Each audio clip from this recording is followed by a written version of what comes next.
Écoutez, j'ai été sans doute un observateur avisé. J'ai constaté que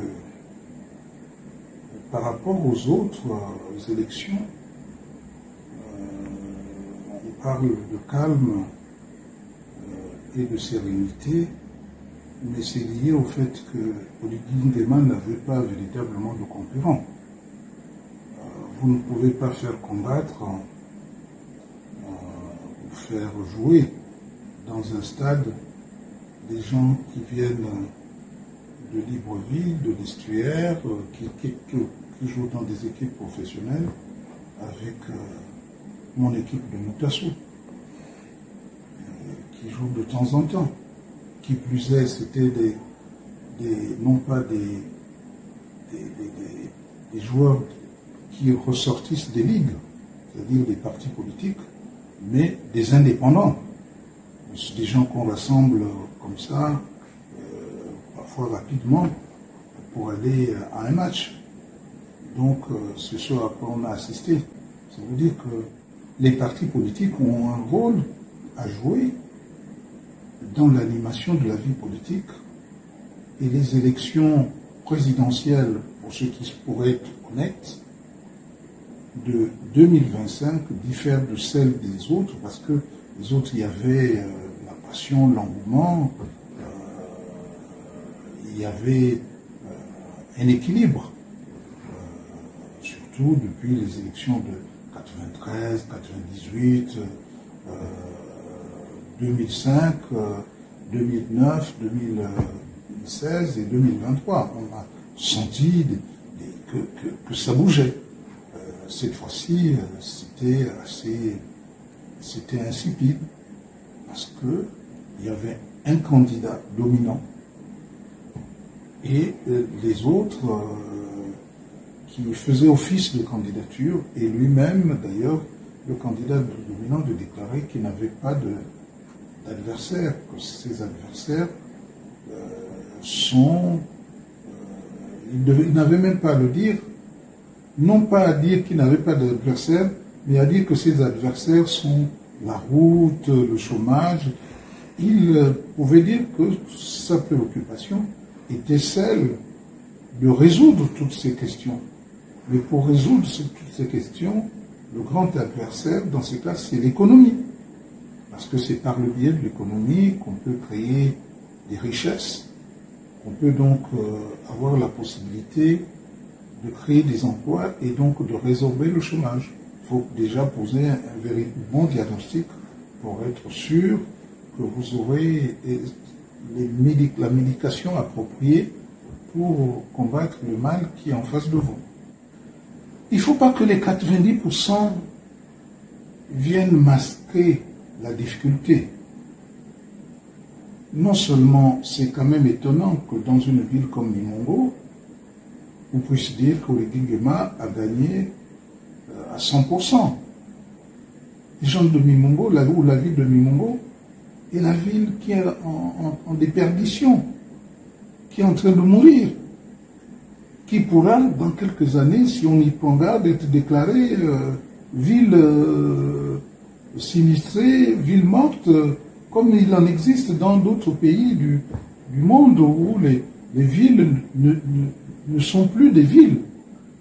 Donc personne ne peut voter à 100% un candidat, surtout quand on prétend qu'on ne vote pas Oligui, mais qu'on vote sa femme. Ici, c'est une cause même d'annulation d'utiliser l'image d'une personne qui n'est pas candidate. Parce que c'est Oligui Nguema qui était candidat. On ne doit pas s'appuyer sur le compagnonnage qu'il a, mais on doit s'appuyer sur son projet de société qui doit pouvoir susciter l'espoir et qui doit pouvoir faire en sorte que les Gabonaises et les Gabonais adhèrent à son projet de société pour ce qu'il peut apporter comme solution à leurs préoccupations. Voyez-vous?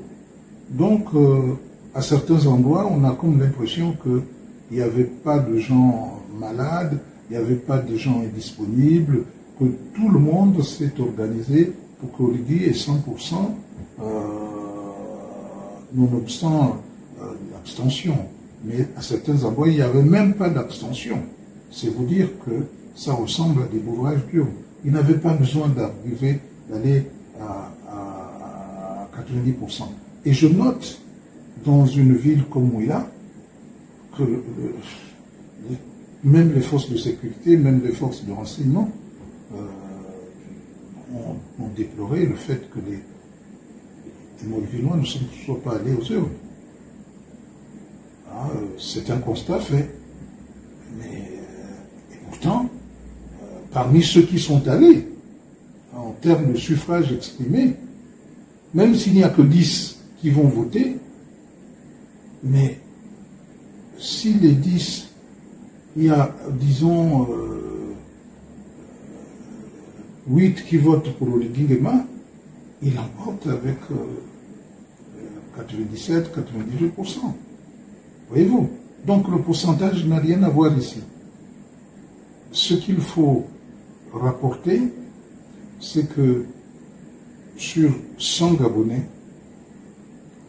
en dehors des bourrages d'urnes qui déforment l'abstention, vous avez à peu près, si on grossièrement, 40% des Gabonais qui ne sont pas allés voter.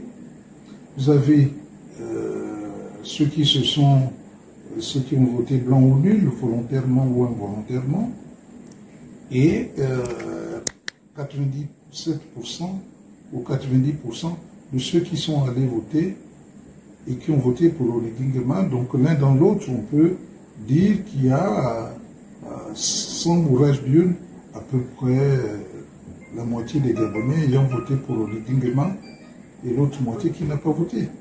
Donc il revient à Oligui Nguema de convaincre l'autre moitié qui n'a pas voté ou qui ne s'est pas déplacé pour aller aux urnes, de convaincre par son travail, par ses résultats, convaincre ceux-là de voter la prochaine fois pour lui.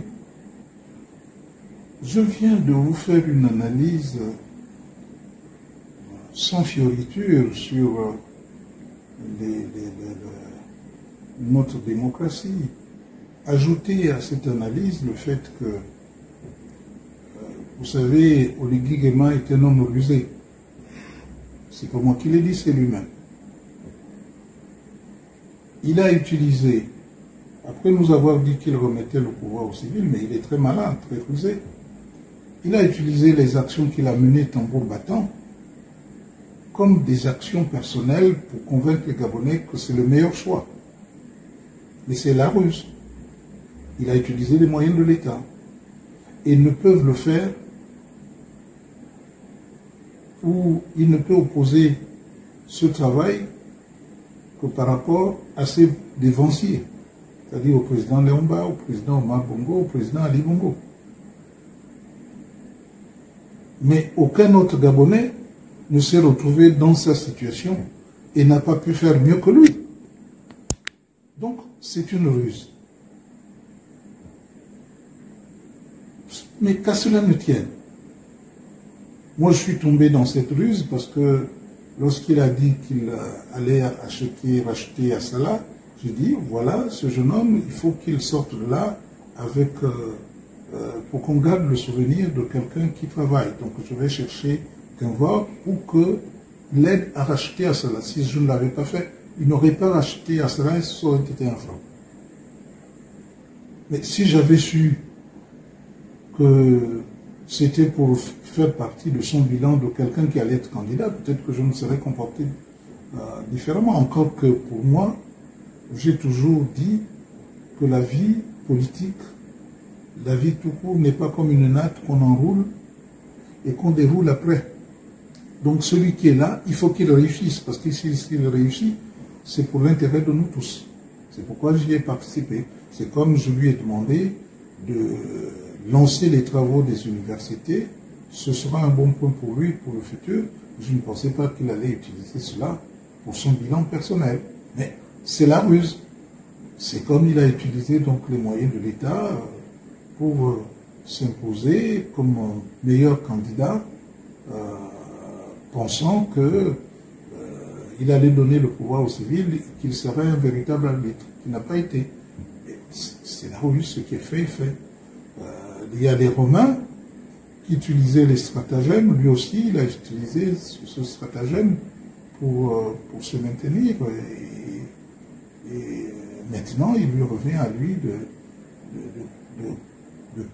mettre en place, j'en doute, une véritable démocratie. On verra aux élections législatives, maintenant qu'il a gagné l'élection, qu'il est le père de tous, on verra s'il n'y aura pas de partisans qu'il voudra forcément qu'il gagne pour qu'il contrôle l'Assemblée nationale et le Sénat. Ce qui achèvera pour les sceptiques comme nous de dire que voilà quelqu'un qui effectivement contrôle tout et qu'il n'y a pas séparation de pouvoir. Donc il n'y a pas de démocratie. Donc on verra à l'exercice si nous nous acheminons vers une véritable démocratie ou si nous sommes en train de regresser. Écoutez, par une boutade, je répondrai qu'on ne peut pas être vieux et en même temps être utile à la nation. Or, les vieux ont l'expérience. Or, les vieux peuvent apporter de bons conseils. Mais on ne peut pas avoir exclu quelqu'un, comme je le dis souvent, et puis avoir besoin encore de cette personne. Mais comme c'est la ruse, rien n'est exclu. Mais nous savons que Oligui Nguema aime bien être à côté des vieux aussi. Comme il aime bien être à côté des jeunes, même les jeunes qui ont été exclus à l'élection présidentielle. Et que, ce faisant, il le prouve, parce qu'il a un vice-président de la République qui a 80 ans. Donc ce qu'il dit, c'est pour se mettre en avant, mais en réalité, vous ne pouvez pas exercer les fonctions présidentielles sans avoir besoin de tout le monde, même de ses adversaires du moment. Bien, ce qu'il faut, tout le mal, ou pour ne pas être équivoque, parce que les Gabonais ne comprennent pas tous, parce que certains d'entre nous nous exprimons dans un français qui n'est pas facile à comprendre, tout le bien donc que je souhaite à Oligui Nguema et par-delà Oligui Nguema au Gabon, c'est que nous ayons d'abord une véritable économie. C'est par le biais de l'économie qu'on peut créer des richesses, créer des opportunités d'emploi, donc pour résorber le chômage. Il faut inventer des solutions qui ne soient pas dans le bling-bling, mais qui soient des solutions réelles. Lorsque moi j'ai souvent parlé de la provincialisation, j'ai pensé que ce n'est pas en renforçant, en envoyant tout le sang au niveau de la tête que l'on va s'assurer de la bonne santé du corps. Ce n'est pas en créant Libreville 2 sans qu'il ait tout fait et réussi avec des architectes gabonais à mettre en place un concours d'architecture pour avec des géographes aménagistes pour les arrondissements de Libreville et les quartiers de Libreville pour aménager les quartiers de Libreville, nos architectes devraient avoir du travail en mettant en place un concours d'architecture afin d'abord de s'occuper de Libreville. Mais pour s'occuper de Libreville, pour qu'il y ait un bon aménagement de la ville de Libreville, il faut qu'on renvoie les populations par manu militari, par l'attraction à l'intérieur du pays, en aménageant aussi l'intérieur du pays, en créant des opportunités à l'intérieur du pays, en faisant comprendre aux Gabonais que c'est au village, c'est à partir du village, structure de base, du district, du département, de la province, que si toutes les provinces sont développées Et si chaque Gabonais, je ne dis pas les Gabonais de telle ou telle province, ceux qui veulent vivre dans une province donnée et qui y travaillent, c'est par cet apport que nous allons ressentir le développement du pays. Ce n'est pas en renforçant Libreville, en créant d'autres structures, alors que nous laissons de côté le pourrissement dans les quartiers de Libreville et l'absence d'aménagement véritablement de ces quartiers. Donc, il faut qu'il s'inspire d'un certain nombre de projets de société pour fonder durablement le développement du Gabon. Et en même temps, il faut qu'ils comprennent que la gestion, pour qu'elle soit saine, ne doit pas dépendre d'une gestion au coup par coup. Il y a un budget, veillez avec rigueur que les projets qui sont insérés, d'abord en accroissant la part des investissements dans le budget, en réduisant la part de fonctionnement, c'est-à-dire ça ne sert à rien de recruter des jeunes pour l'armée qui, à un moment ou à un autre, semblera un poids inutile pour la nation, surtout quand on développe une diplomatie sans agression au niveau du voisinage, pour libérer toutes les forces vives de la nation au développement des missions qui sont celles, par exemple, de l'agriculture, de l'élevage, en intéressant les jeunes, en les installant par groupe de 4 ou 5, en leur affectant des moyens